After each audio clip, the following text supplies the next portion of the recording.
Hey, it's Joe Crump. We just explained, I did a whole bunch of videos on the different zero down structures. Hopefully you've listened to those. It'll help you understand this next series of 8 or 10 videos that I'm getting ready to do here that are going to go into specific deals. And these are all hypothetical deals, but they're deals that are similar to things that we've done in the past and things that I've worked with my students on in places all over the country, in different price ranges and different markets and up markets and down markets all over the place.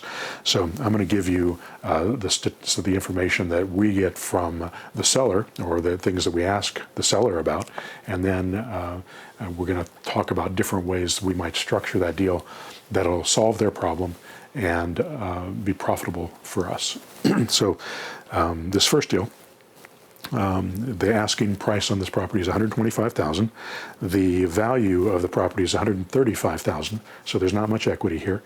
You know, they tried to sell it with a realtor, but the realtor says, well, it's going to cost you, 10% to sell it. So we're really looking at about, $13,000 to get it sold, and carrying costs and closing costs and realtor fees and negotiation fees and, repair costs when they do the inspection, carrying costs, the months that it takes them to get it sold. It's going to take them 3 or 4 months to get it sold, and they just don't have enough money. They'd have to come to closing with $5,000 or $10,000 in order to make this happen, even though they've got a little bit of equity in the property. So they're asking $125,000. Actually they've got a mortgage on here. It's only $100,000. So with a mortgage of $100,000, they do have the equity. They could sell it, but they're going to have to give away all that equity. It's not going to actually cost them money at closing. They're actually going to be able to sell it and get out of it. And they could do that if they wanted to, but it's going to profit them a lot more if they hold on to this property and don't pay a realtor for it. So their principal, interest, tax, and insurance payment is $850 a month on that $100,000. Their rent that's possible on a property like this is $1,100 a month. It's in good condition, and they want to know what you can do for them. So you start looking at the structures again, look at the zero down hierarchy, and decide, is this a property that I'd like to keep? If you keep this property, you could have cash flow on it. You've got $850. That's about $250 a month in cash flow if it rents for $1,100 a month.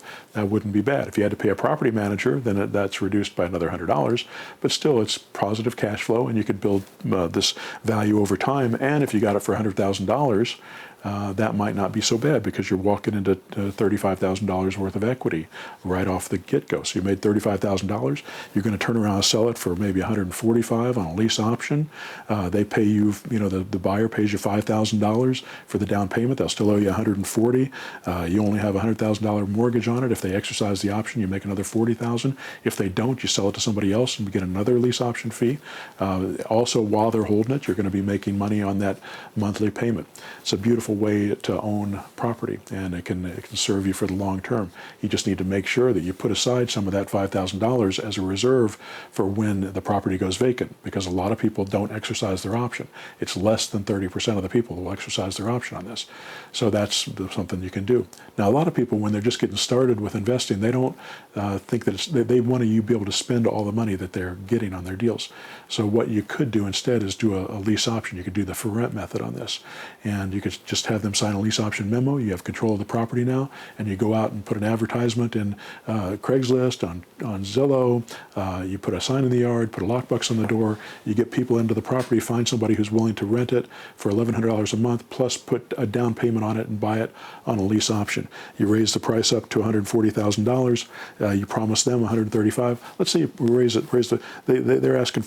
They're only asking $125,000 on this, so let's raise it to $135,000, because that's the real value. We asked for $10,000 down, but let's say the buyer doesn't have $10,000 down. They've got $5,000 down.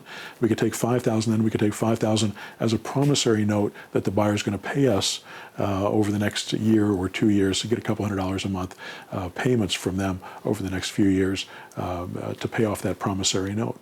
So that way, instead of getting $5,000, getting what they have right now, you're going to get twice that for each deal. And this is something that a lot of my students are doing once they get good at this process. And it means you've got regular cash flow coming in, you've got notes that you're collecting on, and it's a wonderful, wonderful thing. And if the person moves out and you keep a good relationship with that seller, they'll probably come back to you and ask you to fill it again. You know, I've had students who filled properties for the same seller over and over and over again, and they always come back and they stay on good terms with them, and it's not a problem. Nobody gets upset with them because these properties go vacant.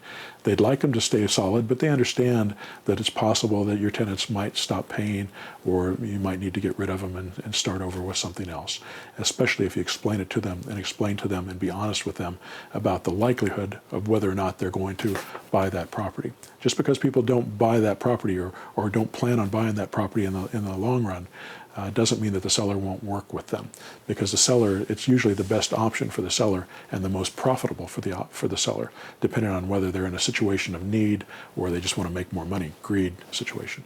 It's always a situation of either need or greed that'll help you sell these deals to the sellers.